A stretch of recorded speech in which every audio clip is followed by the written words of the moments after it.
नमस्कार, आपण पाहत आहात पुणे लाईव्ह न्यूज। पाहुयात आज दिवसभरातील ठळक घडामोडी। नागरिकाचा मोबाईल हिसकावून पळून जाणाऱ्या तिघांना अटक करण्यात आली आहे। ही घटना आंबेठाण या ठिकाणी घडली। मंगेश संतोष शिंदे वय वर्ष 19, संदेश संतोष पोखरकर वय वर्ष 20, किरण रवींद्र बारवेकर वय वर्ष 24, तिघेही राहणार चासकमान अशी अटक केलेल्या आरोपींची नावे आहेत। या प्रकरणी सोमवारी दिनांक 6 मे रोजी ललन गिरधारी सहाणी वय वर्ष 45 राहणार आंबेठाण यांनी म्हाळुंगे एमआयडीसी पोलीस ठाण्यात फिर्याद दिली आहे। फिर्यादी हे फोनवर बोलत असताना आरोपी हे दुचाकीवरून आले। त्यांनी फिर्यादीचा 10,000 रुपयांचा मोबाईल हिसकावला। यावरून पोलिसांनी आरोपींना बेड्या ठोकल्या असून पुढील तपास म्हाळुंगे पोलीस करत आहेत। मलघेवाडी तालुका खेड या ठिकाणी 27 वर्षांच्या विवाहित महिलेच्या मृत्यू प्रकरणी मृत विवाहितेच्या वडिलांच्या तक्रारीवरून महिलेचा पती व सासू सासरा यांच्या विरुद्ध कौटुंबिक हिंसा व अन्य कलमान्वये गुन्हा दाखल करण्यात आला आहे। 1 वर्षांपूर्वी अश्विनी सागर तोत्रे वय वर्ष 31 हिचा विवाह वडगाव पाटोळे तालुका खेड या ठिकाणी झाला होता। शारीरिक व मानसिक त्रास देऊन घराबाहेर काढून हाकलून दिले होते। गेली 4 महिने अश्विनी ही माहेरी मलघेवाडी या ठिकाणी वडिलांकडे राहत होती। शनिवारी दिनांक 4 मे रोजी रात्रीच्या सुमारास भीमा नदीत तिचा मृतदेह आढळून आला। अश्विनीने लिहिलेल्या चिठ्ठीत आणि व्हॉट्सअपवरील पुरावे पोलिसांना मिळाले आहेत। दरम्यान खेड पोलिसांनी एफआयआर नोंदीमध्ये काही नावे वगळल्यामुळे मलघेवाडी ग्रामस्थ व नातेवाईकांनी पोलीस ठाण्यात 4 तास ठिय्या मांडला होता। अखेर 8 वाजता मृतदेह ताब्यात घेण्यात आला। खेड पोलीस याबाबतचा अधिक तपास करत आहेत।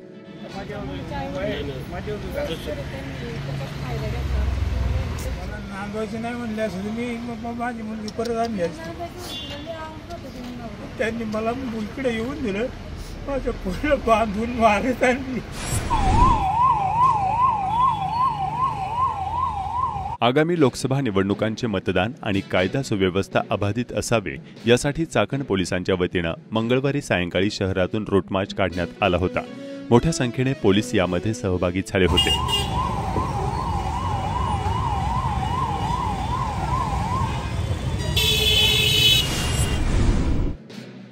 चाकण नगर परिषदेच्या वतीने चाकण ते महात्मा फुले नगर आणि पुढे आगरवाडी व राक्षेवाडीपर्यंत सुरू असलेल्या रस्त्याच्या कामामध्ये ठेकेदार मंडळी मुद्दाम एकाच बाजूने रस्ता नेण्याचा प्रयत्न करत असून त्यामुळे रस्त्याच्या एकाच बाजूच्या काही शेतकऱ्यांचे शेतीचे आणि जमिनींचे व झाडांचे नुकसान होत असल्याचं या ठिकाणच्या शेतकऱ्यांचं म्हणणं आहे।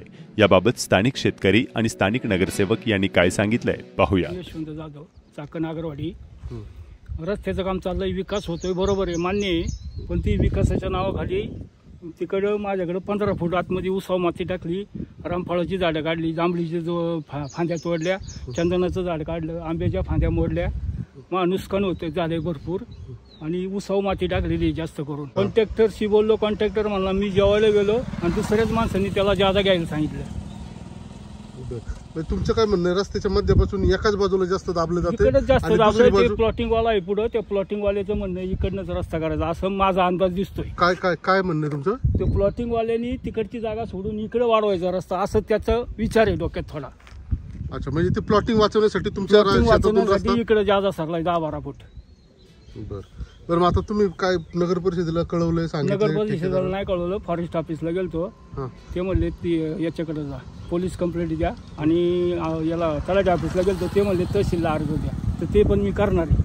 हा जो काळूस राक्षोडे रस्ता होतोय तर कुणावर अन्याय झाला नाहीये। आणि हा रस्ता होत असताना सेंटर पासून 3.5 मीटर इकडं आणि 3 मीटर इकडं खोदताना थोडं कमी जास्त झालंय, हे आम्हाला मान्य आहे। पण जो रस्ता डांबरीकरण करत असताना रस्त्याच्या एक साईडला 1.5 मीटर आणि पलीकडल्या साईडला 1.5 मीटर असा तो रस्ता होणार आहे। प्लस 1 मीटर साईड पट्टा आणि 1 मीटर चरी असा तो रस्ता होणार आहे। कुणावरती जाणीवपूर्वक अन्याय केलेला नाही। 10 फूट त्यांच्या शेताच्या ऊसाच्या शेतामध्ये माती टाकली। असं कुठलाही विषय नाही की एका बाजूला हे करायचं ते बाजूला जो रस्ता होणार आहे कुठल्याही शेतकऱ्यावरती अन्याय होणार नाही। आता फक्त रस्त्याचं काम चालू झालंय, पण काही जण जाणून राजकारण करतात, शेतकऱ्यांना गरम करायचं वातावरण करतात। शेतकऱ्यांनी स्वतःहून काही लोकांनी जागा दिली आणि ही जे झाले हे प्रकरण हे थोडंफार 1-2-3 फुटांनी जास्त उकरलं गेलं। का गेलं तर पाठीमागे तुम्ही पाहता असाल की लाईटचे जे पोल आहे त्या पोलमुळे काम करण्यासाठी अडचण येत होती। पण जर कॉलेज पासून रस्ता पाहिला तर राक्षेवाडीपर्यंत हा सर्व रस्ता दोन्ही साईडनी नियमातच होणार आहे। सेंटर पासून 3 मीटर आणि सेंटर बसून इकडनं असं डांबरीकरण प्लस दोन्ही साईडनी 1-1.5 मीटरच्या साईड पट्ट्या आणि दोन्ही साईडनी चऱ्या असा तो रस्ता होणार आहे आणि अशा पद्धतीचं काम होणार आहे. कुठल्याही शेतकऱ्यावरती अन्याय होणार नाही आणि कुठल्याही प्रकारचं जाणून बुजून काम केलेलं नाही. जी 8 दिवस काम करण्याच्या आधी 8 दिवसापूर्वी 2.5 मीटरची अशी फक्की टाकली होती. संबंधित शेतकरी जो भेटन तो भेटन त्या वेळेस त्यांना कल्पना दिली होती. आता इथल्या शेतकऱ्याचं काय आलं, काम करताना शेतकरी उपस्थित नव्हते. कॉन्ट्रॅक्टरचं जसं काम आलं तसं काम केलं, पण 1-2 फूट अतिक्रमण थोडं काम करताना जास्त झालं हे मान्य करतो. पण इथून पुढं बरं आता ते जे जास्त झाले त्याची तुम्ही दुरुस्ती कशी करणार आहे नेमकी? काम करत असताना ती दुरुस्ती आतमध्ये करून घेणार. जी काही चूक झालेली त्याच्यामध्ये जी झाडं गेलेली, चंदनाची झाडं गेली, रामफळाची गेली, झाड कुठल्या प्रकारचं गेलं नाहीये. फक्त ती निर्गली होती. निर्गली नाही आपली जी वाड्याला असते ती 1-2-4 झाडं निर्गली होती. त्या निर्गलीपासून जाणाऱ्या येणाऱ्या नागरिकांना धोका होता. त्यामुळे ती निर्गली काम करीत होती, त्यामुळे निर्गली काढून टाकले.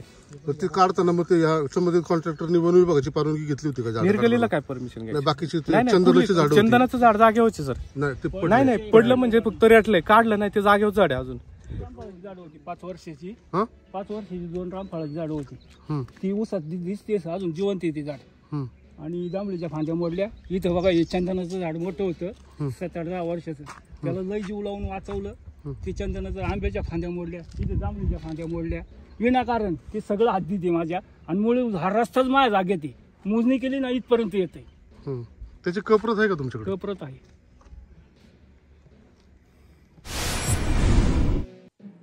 लोकसभा निवडणुकीसाठी खेड तालुक्यात ज्येष्ठ नागरिकांचे 42 तर दिव्यांगांचे 17 असे मिळून 59 मतदारांच्या घरी जाऊन मतदान घेण्यात आल्याची माहिती सहाय्यक निवडणूक निर्णय अधिकारी तथा प्रांत जोगेंद्र कट्यारे यांनी दिली. शिरूर लोकसभा मतदारसंघात गेल्या 13 मे रोजी मतदान केंद्रावर नेमण्यात आलेल्या कर्मचाऱ्यांसाठी टपाली मतदानाच्या ऐवजी थेट नेमलेल्या मतदान केंद्रावरच मतदान करण्याची ईडीएस पत्र देण्यास सुरुवात केली असून आतापर्यंत 814 मतदार कर्मचाऱ्यांनी ईडीएस पत्र नेल्याची माहिती प्रशासनाने दिली आहे.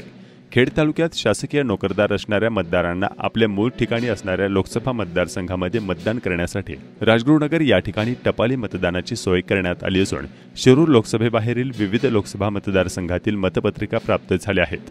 122 शासकीय नोकरदारांनी टपाली मतदान करण्यासाठी KTES इंग्लिश मीडियम स्कूलमध्ये मतदान केंद्र सुरू करण्यात आले.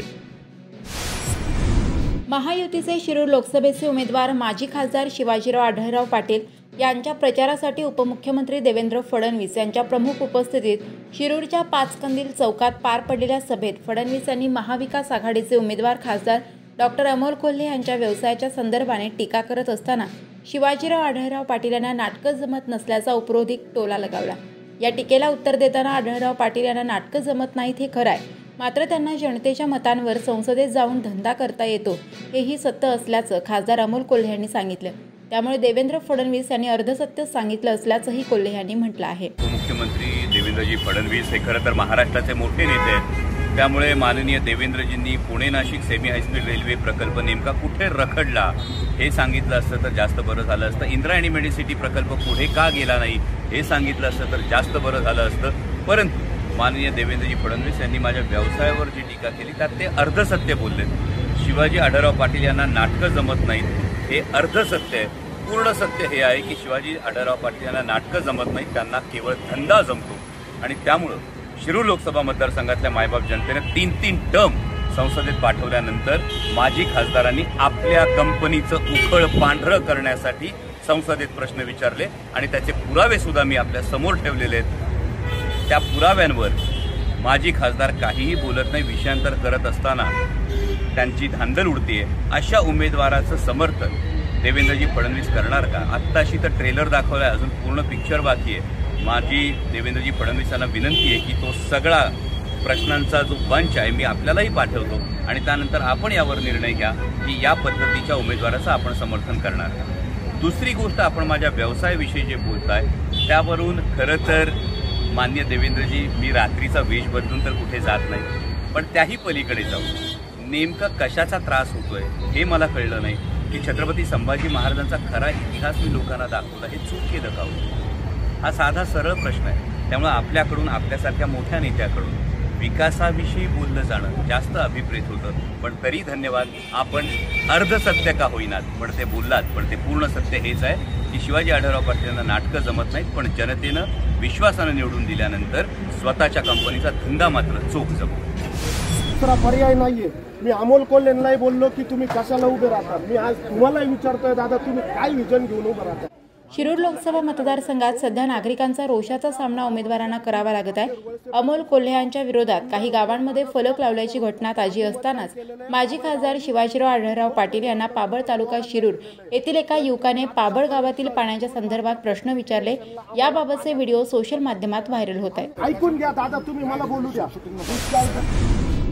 खेड तालुक्यात काळूस येथे महायुतीची कोपरा सभा पार पडली. यावेळी आमदार दिलीप मोहिते पाटील यांना मार्गदर्शन केले. मेन रोड त्याच्याकरता आपण रस्ता घेतो, त्याला ते मंजुरीला आहे. मुख्यमंत्री सडक यादी आलेली नाही, तोही रस्ता आपण घेतला आणि आम्ही एकदा दिला की तोच रस्ता आहे, दुसरा येत नाही. त्यामुळे बारकू शेतचा रस्ता सुद्धा एकदम फाटा गेला. तुम्ही इकडे यायचेच नाही, डायरेक्ट वाटेकरवाडी फाट्यावर काढा, इकडे जा रस्ता एकदम टकाटका रस्ता करून. काहीतरी गावातील त्याला त्रासाचे असं होतं, त्याच्यापेक्षा तिकडे आपल्या बापच्या फाट्यावर आपण आता एवढे सगळे रस्ते केले, पिण्याच्या पाण्याची 19 कोटी रुपयाची योजना केली. गावात काय कमी राहिलं ते एकच प्रश्न पुन्हा सुभाष तुमचा एकट्याचा प्रश्न. महायुतीचे शिरूर लोकसभेचे अधिकृत उमेदवार शिवाजीराव आढळराव पाटील यांच्या प्रचारार्थ हवेली तालुक्यातील थेऊर येथे गावभेट दौऱ्याचे आयोजन करण्यात आले. यावेळी गणपती मंदिरात आरती करून गावभेटीस सुरुवात करण्यात आली. उमेदवार आढळराव पाटील यांचे जंगी स्वागत करण्यात आले. प्रकल्पाला लागताय. दुसरी या मतदारसंघातली सगळ्यात महत्वाची समस्या म्हणजे वाहतुकीचा खोळंबा आणि ट्रॅफिक. शिरूर लोकसभा मतदारसंघ असा एकमेव लोकसभा मतदारसंघ आहे जिथं ट्रॅफिकची समस्या सगळ्यात जास्त आहे. महाराष्ट्रातल्या सगळ्यात जास्त ट्रॅफिकची समस्या कुठं असेल तर आपल्या हडपसरमध्ये सोलापूर रोड, नगर रोड, पुणे नाशिक रोड आणि तळेगाव चाकण शिक्रापूर रोड. चाकणच्या ट्रॅफिकच्या प्रश्नावर गेल्या वर्षी माझ्या विरोधात निवडून आलेल्या उमेदवारांनी चाकणच्या ट्रॅफिकच्या प्रश्नावर काही केलं नाही. आजही चाकणची ट्रॅफिक आहे तशीच आहे, वाघोलीची ट्रॅफिक आहे तशीच आहे, आपल्या उरुळी कांचनच्या इथं असलेला ट्रॅफिकचा खोळंबा आहे तोच आहे. आणि हे सगळं करण्यासाठी मला कमीत कमी येणाऱ्या 5 वर्षामध्ये जवळजवळ 20 ते 25 हजार कोटी रुपयाची गरज आहे. प्रचार करू शकत नाही. ग्रामीण भागामध्ये तर बऱ्याचशा ठिकाणी त्यांना वेशीवर अडवलं आणि त्यांना विचारलं की तुमचा आम्ही सत्कार वेशीवरच करतो, मला फक्त हे सांगा की आमच्या गावासाठी 5 वर्षासाठी तुम्ही काय केलं. जुन्नर, आंबेगाव, खेड आणि शिरूर ह्या 4 तालुक्यामध्ये जवळजवळ 12 गावांमध्ये त्यांना अडवलं, परत त्यांना पाठवलं. कारण त्या गावाने दाखवलं की 20 निवेदनं तुमच्याकडे दिली, तुम्हाला फोन केले, तुम्ही भेटले नाही, तुम्ही आमच्याकडे आले नाही, तुम्ही आम्हाला फोन केला नाही, आमचा फोन घेतला नाही. जेव्हा जेव्हा आम्ही फोन केला ग्रामस्थांनी तेव्हा तुमचाच पीए तुमच्या आवाजात बोलतो आणि आम्हाला काहीतरी चुकीची उत्तरं देतो, म्हणून तुम्ही आमच्या गावामध्ये प्रचाराला येऊ नका. अशी परिस्थिती असल्यानंतर कुठेतरी खोटा काहीतरी प्रचार करायचा, लोकांना भावनिक साथ घालायची, त्यांना बोलायला चांगलं आहे. शेवटी नाटककार, अभिनेता आहे, काही जे अस्तित्वात नाही ते दाखवण्याचा प्रयत्न करण्याचा हा त्यांचा धंदा असतो. कामं केल्याचा अभिनय करण्याचा त्यांनी प्रयत्न केला. विकास कामं तर केली नाही, परंतु विकास कामं केल्याचा अभिनय त्यांना चांगला जमतो आणि म्हणून कुठेतरी आता भावनेचा आधार घ्यायचा, निष्ठा म्हणून सांगायचं, स्वाभिमान म्हणून सांगायचं. मला आवर्जून सांगावं वाटतं की ह्या माणसाने निष्ठा आणि अमोल कोल्हे याचा जाती मात्र काडी मात्रही संबंध नाही. कारण ज्यांनी 5 पक्ष बदलले त्यांनी निष्ठेच्या गप्पा शिकू नये. सगळ्यात मोठा महागद्दार म्हणजे अमोल कोल्हे आहे. अगोदर मनसे, नंतर शिवसेना, नंतर राष्ट्रवादी आणि मध्येच भाजप बरोबर जाऊन आम्हाला घेता का अशा प्रकारचा प्रयत्न करून शेवटी ज्या वेळेला अजित पवार गट एक वेगळे झाला त्यावेळेला तिथं जाऊन त्या 40 आमदारांच्या बरोबर मिठ्या मारून आता आपण सत्तेत आलो अशा प्रकारची घोषणा करणारा हा माणूस दुसऱ्या दिवशी पुन्हा नव्या पक्षात गेला. अशा माणसांना निष्ठेच्या गप्पा करू नये. माझी निष्ठा माझ्या मायबाप जनतेशी आहे, माझी निष्ठा माझ्या लोकांशी आहे आणि म्हणून काही मुद्दे नसताना निवडणुकीला जाण्यासाठी काहीतरी चुकीचं संभाषण करायचं. आता काहीतरी म्हणजे माझ्या लोकसभेच्या काळामध्ये मी जे प्रश्न विचारले ते माझ्या कंपनीच्या फायद्यासाठी मिळाले. अरे माझा कंपनीचा धंदा, मी तर 20 वर्षापूर्वीच कंपनीमधून राजीनामा देऊन रिटायर झालो. माझ्या मुलांना ती कंपनी सांभाळली, त्यांच्या कष्टाने सांभाळलेली आहे. अशा प्रकारचे घाणेरडे प्रकार माझ्याकडनं कधी झालेले नाही, तुम्ही सगळे जनतेने पाहिले. आणि म्हणून मला आपल्याला आवर्जून सांगावं असं वाटतं की मी विकास कामं केली आहे. गेल्या 1.5 वर्षामध्ये खासदार नसताना, काही पद नसताना ह्या मतदारसंघातल्या जवळजवळ 450-500 गावांना मी निधी देऊ शकलो. 750 गावांना मी व्हिजिट केल्या, गावभेट.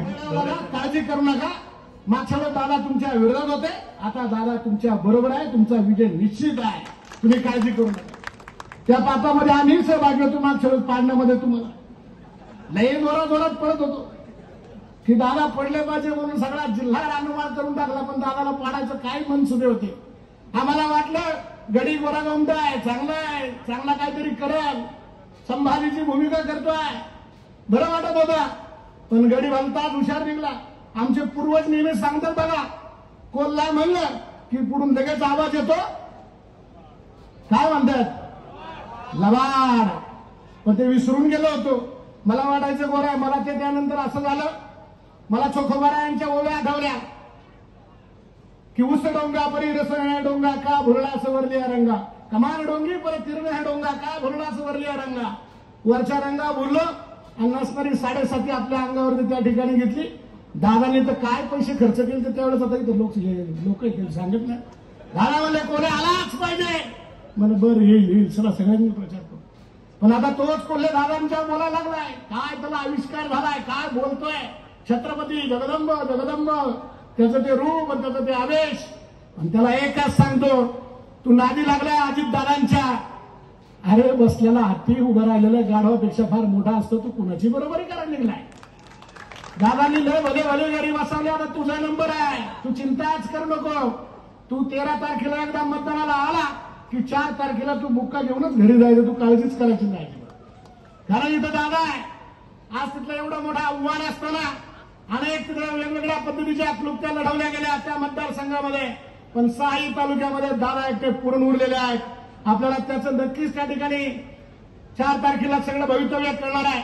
पण मित्रांनो, हा दादांच्या त्या ठिकाणी मोदी साहेबांच्या वरती बोलतो, देवेंद्र फडणवीस यांच्यावरती बोलतो, आदरणीय दादांच्या वरती बोलतो, शिवाजी दादांच्या वरती बोलतो.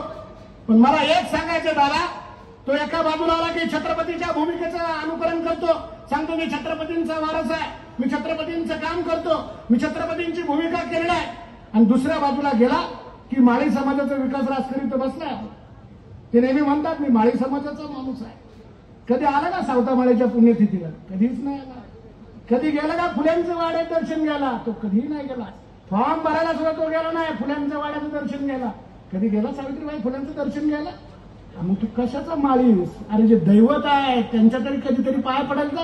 तू छत्रपतींची भूमिका केली, त्यावेळेस गेला साताऱ्याला आणि साताऱ्याला सांगितलं छत्रपतींच्या गादीशी मान करणार नाही. त्याचा ते आवाज आणि त्याचं नजर आणि त्याचे ते डोळे छत्रपतींशी गद्दारी करणार. काल परवा गेला साताऱ्याला, दादा तुमची सभा झाली, हा तिथे गेला आणि शशिकांत शिंदेची सभा करताना सांगितलं उदयनराजांचा पराभव झालाय. अरे आम्ही पण मराठ्यांच्या अवलादी, आमच्या नादी लागू नकोस, तुला जातीवादच करायचा आहे तर अशा पद्धतीचा जातीवाद करू नको. आम्ही जातीला मानणार नाही, मी फुले शाहू आंबेडकरांच्या विचाराची आदर्शवादी माणसं आहोत. आणि म्हणून मित्रांनो आपण लक्षात ठेवा, ही वृत्ती समाजामध्ये त्या ठिकाणी ते निर्माण करते. काल परवा इथं सभा झाली, पवार साहेब इथं उपस्थित होते, त्याच्यावरती अनेक कार्यकर्ते बोलले. दादांच्या पुण्याला तर दादांचं तुमच्यावर लई प्रेम निर्माण झाले, त्याच्यात मलाही त्यांनी घेतले.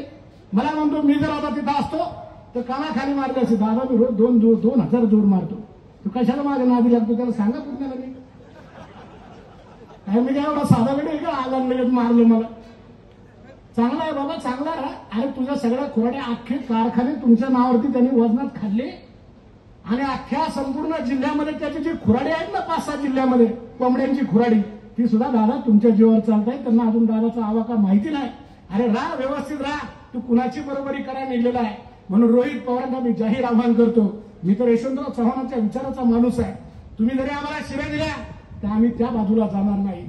आणि म्हणून एवढंच सांगेल, यशवंतराव चव्हाण आणि वसंतदादांची सभा एकदा पुण्यामध्ये होती आणि त्या सभेमध्ये अगोदरच्या झालेल्या विरोधकांच्या सभेमध्ये यशवंतराव चव्हाण आणि वसंतदादांना यशा आणि वशा संबोधलं गेलं. दुसऱ्या दिवशी यशवंतराव चव्हाण साहेब आणि वसंतदादांची सभा होती. सभा चालू असताना पत्रकारांनी प्रश्न विचारला, चव्हाण साहेब आणि दादा तुम्हाला काल त्या ठिकाणी यशा आणि वशा संबोधलं? त्यावेळेस यशवंतराव चव्हाण आणि दादांनी सांगितलं, हो ज्याला संबोधलं त्याला सांगा की मी तुम्हाला त्या ठिकाणी धन्यवाद देतो. पत्रकार आवाज झाले, म्हणजे का तुम्ही असं बोललात? अरे आम्हाला बालपणात नेलं म्हणून यशा आणि वशा म्हणलं म्हणून त्याचं अभिनंदन केलं. ही संस्कृती यशवंतराव चव्हाणांची आहे, ही संस्कृती आहे यशवंतराव चव्हाणांची. आणि म्हणून आपण त्याचं भान ठेवलं पाहिजे. ती सक्षला सलगर बिचारी आली, तिथं दादा माझ्या घरी 2दा बिचारी आली होती. ती म्हणली आता धार पवार साहेबा बोला मागच्या मंगला बांधला दाखवते. तिचं अजून लग्न नाही, आपल्या बहिणीसारखी लग्न झालं बोलू तिच्यावर काय बोलायचं. आपण जर काय बोलत तर हुंडा लग्न व्हायचं नाही, काहीच व्हायचं नाही. उलट आपल्याबरोबर शेवटी आपली बहीण तशी राहील. त्याच्यामुळे मी तिला माफ करतो.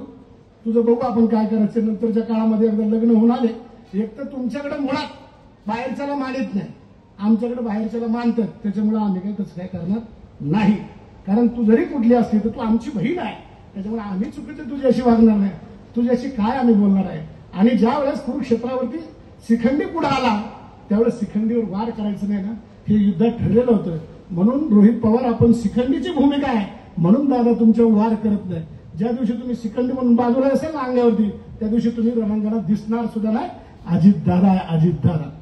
आणि म्हणून आपण सगळ्यांनी एक लक्षात ठेवायचं आहे, उद्याची निवडणूक अत्यंत अटीतटीची आहे. दादांचा त्या ठिकाणी ही निवडणूक मोदीजींच्या आणि राहुल गांधींची आहे. पण याच जिल्ह्यामध्ये दादांच्या अस्मितेची लढाई आहे मित्रांनो. दादांच्यावर वेळ नाहीये.